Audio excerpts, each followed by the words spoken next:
जब मैले मेरो बाबा मम्मीलाई भने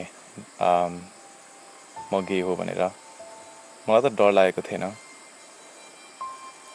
यति लामो बेरसम्म मैले यो कुरा आफूमै राखिरहेको थिएँ। आई न्यू फर स्योर यो एउटा फेज होइन र मैले यो चोइस र मैले छानेको चिज पनि होइन। नत्र why would I choose to put myself or at least my family in a position where सुरुमा अलिकति गाह्रो चाहिँ उहाँहरूलाई हुने त्यो किन मैले आफूलाई निम्त्याउँथे र I don't think anybody would choose if they wish to, but now that I am gay and I'm confident about that, I wouldn't have it any other way.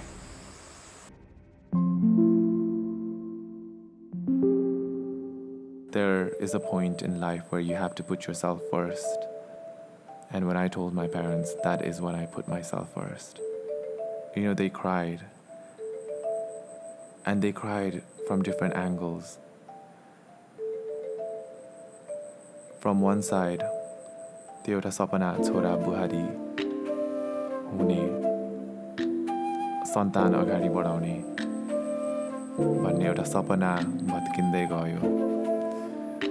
र त्यो सँगसँगै अर्को साइडमा चाहिँ हाम्रो यस्तो नजिकको छोरा यति लामो समयसम्म यो कुरा आफूमै राखेर उसलाई कति गाह्रो भयो होला भनेर पनि उहाँहरू जन्मनु भयो।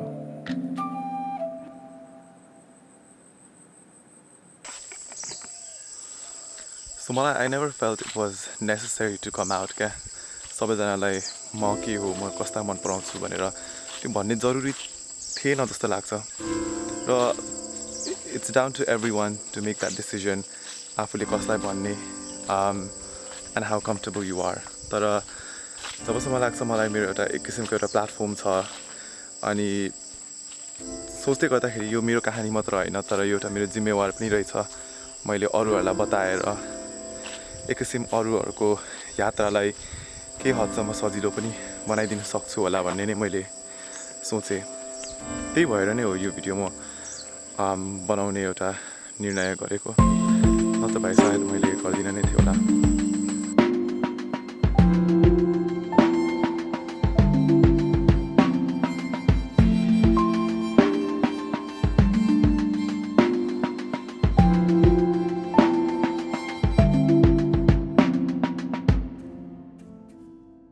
I believe growing up, everyone has different set of pressures.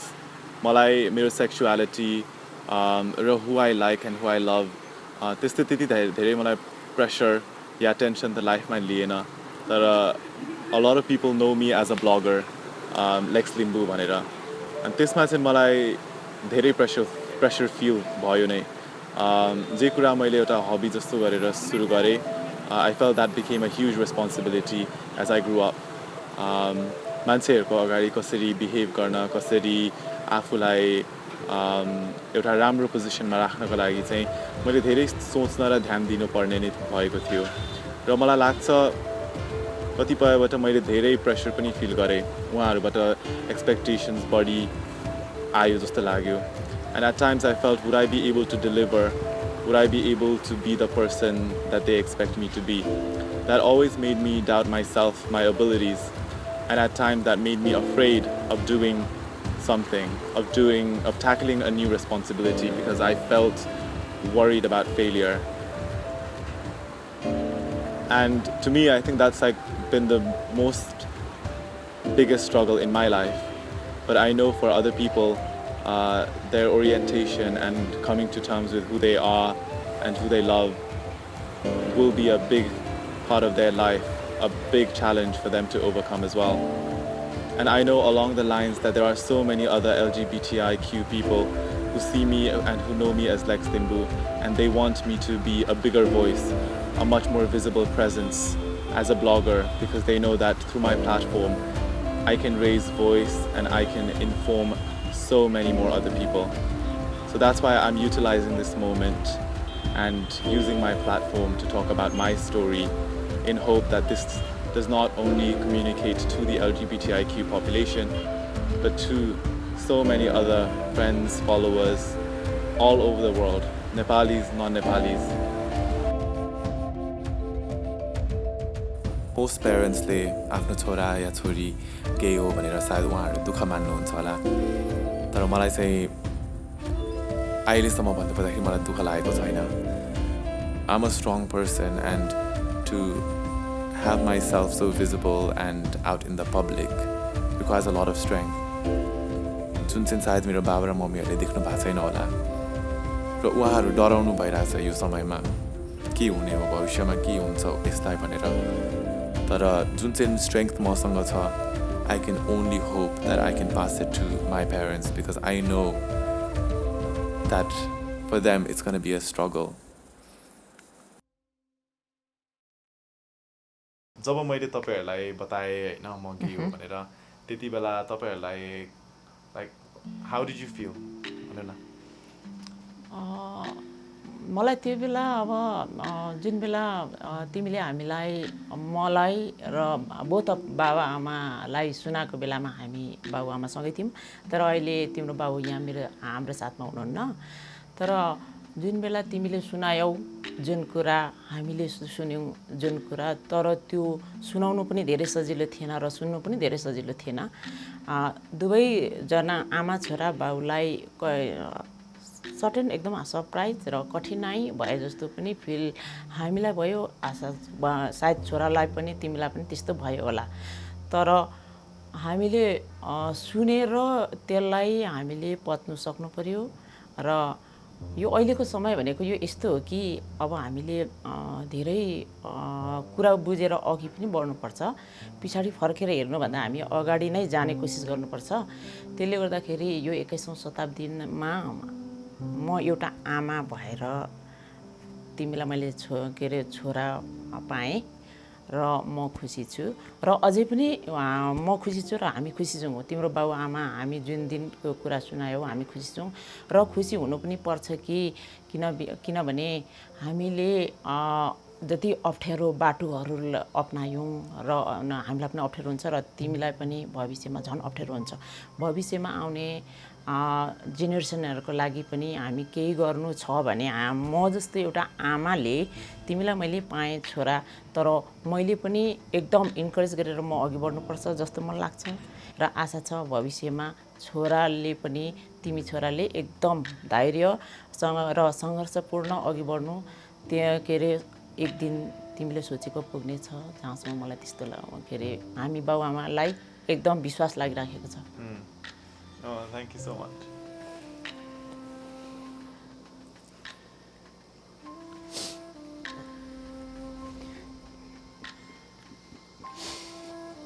पक्का हो त्यो अनेस्टली, किनभने के अरे यो कुरा कतिको तिमी जस्तो छोराले बाबुआमालाई भन्न सकेको छैन. किनभने परिवारमा राम्रो हुँदैन. हाम्रो एक त हाम्रो समाज स्टिल न्यारो विचारमा छ र ओपन हुन सकेको छैन. हामी त स्टिल थर्ड वर्ल्ड कन्ट्रीमा छौँ. कति विकसित देशहरूमा पनि स्टिल समस्यामा बाँधिएर पछाडि लुकेर बस्नु परेको छ. तर हामी त्यसरी लुक्नु हुँदैन भन्ने हामीलाई लाग्छ हैन. तर जहिले पनि छोरा तिमीले हामीलाई साथ दिनुपर्छ, हामी साथ दिनेछौँ. र त्यसले गर्दाखेरि आउने भावी छोराहरूलाई के अरे धेरै मद्दत र हौसला र आँट बढोस्. त्यो चाहिँ के अरे बाबुआमाको तर्फबाट हामी शुभकामना, स्पेसली म आमाको तर्फबाट तिमीलाई शुभकामना. Thank you so much. मैले जब भन्दाखेरि म रेडी थिएँ. आइ एम स्ट्रङ हैन, because I know what I am, what I believe in is correct. There is nothing wrong with that.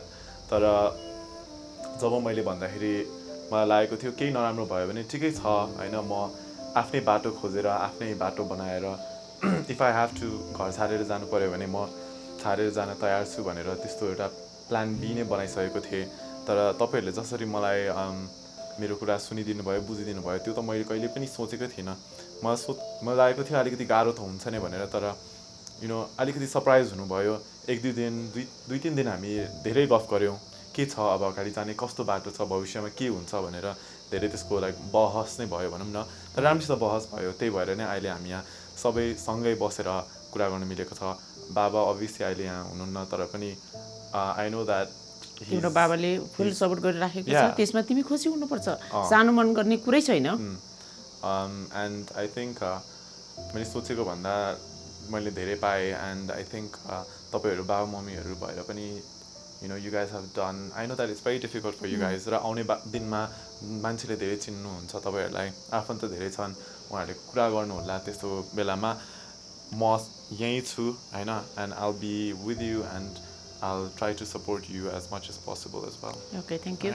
र अर्को कुरा म यो भन्न चाहन्छु कि अलिकति हामी त हाम्रो फ्यामिलीमा एकदम के अरे हामी एकदम हाँसी खुसी छौँ र आउँदा दिनहरूमा पनि हामी खुसी साथ जिउने विचार छ र हाम्रो परिवार एकदम सुखी रहोस् र शान्ति रहोस् सुखी रहोस् म यो कामना पनि गर्छु कि तर त्यो हो अलिकति मलाई यस्तो लाग्छ कि कोही बेला अलिकति अप्ठ्यारोहरू परि लाग्छ कि भनेर भन्दाखेरि अब किनकि हाम्रो समाज अब अलिकति त्यस्तै छ ठिकै छ अब राम्रो काम गर्न अगाडि बढ्न र आफूले जेमा विश्वास गर्छ त्यसमा गाह्रो हुन्छ होला तर अब अगाडि बढ्नै पर्छ एन्ड तपाईँहरूको साथ छु र म तपाईँहरूलाई पनि म छु छोरालाई म जहिले पनि साथ दिन्छु हामी बाबाले पनि जहिले पनि साथ दिनुहुन्छ हामी बाबाआमाको तर्फबाट अनि सानोमा कहिले नगर्नु र भविष्यमा तिमी जस्तो साथीहरूलाई हामी यसरी अघि बढ्नुपर्छ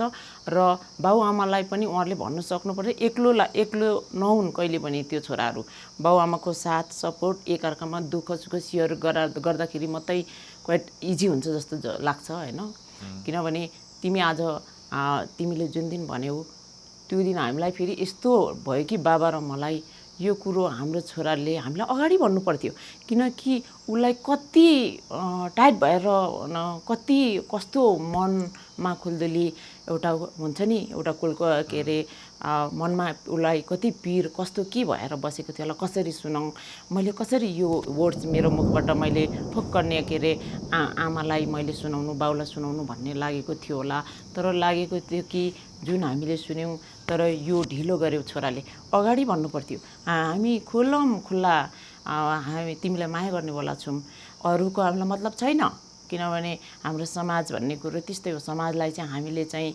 चिरफारफोर गर्दै हामी अगाडि बढ्ने कोसिस गर्छौँ भनेर हामीले तिमीलाई जुन बेला सुनाएको बेलामा हामीले भनेको पनि होइन त होइन र के अरे छोरालाई होइन छोरा सम्झेर होइन र स्टिल हामीलाई साथ दिन्छौ हाम्रो छोरा के अरे छोरा तिमी छोरै हौ होइन छोरै छौ साथ दिनु यो शुभकामना तिमीलाई Thank you so much. They say that a problem shared is a problem halved. कुरा गरेर आफूलाई धेरै हल्का फिल हुन्छ and I really feel that I hope friends who are listening and watching this video find another friend to talk about their problems, to talk about their story. We are growing up in a world that continuously tries to divide, where we have so much pressures all around us. Growing up as a young person is so difficult right now. And that one person who listens to us can make an entire difference in our life and in the way that we view tomorrow and the future beyond. The whole movement from shame to strength needs to come with a shift in our thinking, in the way we view one another, in the way we view difference. खास भिन्नता के हो त्यो मान्छेले बनाएको होइन र त्यो मान्छेको सोचमा मात्रै भिन्नता हो तर I am actually no different to you. But it's time that we celebrate difference. We celebrate everyone and we realize that, you know what, there's no difference. We're all the same. And let's all celebrate our own unique ways and abilities and how we are and who we are. कुरा त धेरै हुन्छ राम्रो या नराम्रो तर अरूको कुरा त्यो अरूको भोइसेसले आफूलाई कहिले पनि नरोकौं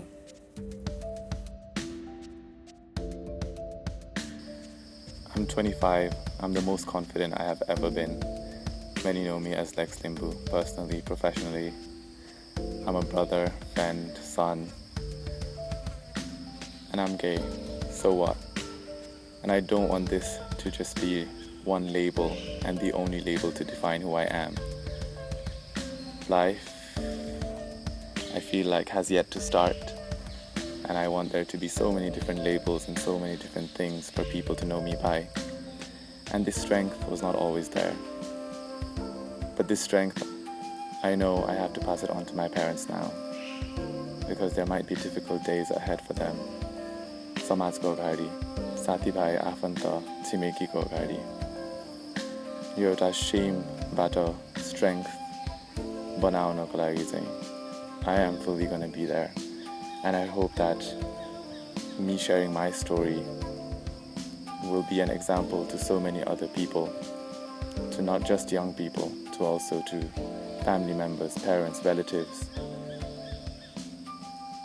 in recognizing that there are different people, there are different individuals out there with their own choices, and we need to move ahead to see this not as a difference, but to see it as normal, and that we're all one and we're all equal.